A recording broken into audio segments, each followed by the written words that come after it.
ज़ैनब, क्या तुम जिंदगी भर मेरे साथ रहोगी? आ जाओ। कसम से ज़ैनब, अगर सच पूछो तो अभी मैं बहुत खुश हूँ। मैंने पहली बार अपने दिल की मानी है। प्लीज अब थोड़ा सा तो मुस्कुरा दो। हमने कुछ गलत नहीं किया है। मैं तुमसे बहुत मोहब्बत करता हूँ। याद है उस रात मैंने अपने घर पर कहा था कि शायद तुम ही एक दिन इस घर की मालकिन बनोगी। मैं वाकई ऐसा चाहता था। काश कि मैं भी इस वक्त तुम्हारी तरह होपफुल हो सकती हूँ। मेरी जान, आज हम कुछ ज्यादा ही गुस्से और जज्बात में है। इस मैदान जंग से निकल जाओ फौरन। सब खैर है ना एलिफ? हाँ, दरअसल मॉम तुमसे बात करना चाहती हैं, बस इसीलिए।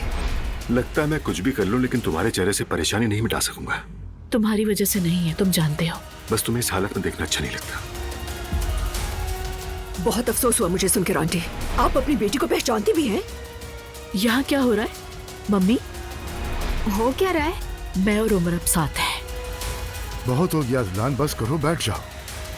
देखो, अपनी बीवी पर इस मामले में कोई प्रेशर मत डालना। नहीं पापा, दुआ को तो इस बारे में शायद पता भी नहीं होगा। मुझे यहाँ से आकर ले जाओ। बेटा, सब खैरियत है? दुआ कह रही थी मुझे फौरन ले जाओ। फौरन जाओ, ले आओ उसे, और मेरी बात मत भूलना। जा रही हूँ मैं। कहाँ? ऐसी जगह जहाँ मुझसे कोई झूठ ना बोले। देखो, मेरी वजह से गुस्से में आकर बहुत बड़ी गलती कर रही हो। क्योंकि उस वक्त मैं समझी थी कि मेरी मॉम मेरे पीछे चट्टान की तरह खड़ी मैं है। अब भी तुम्हारे पीछे हूँ। जरूरत नहीं है।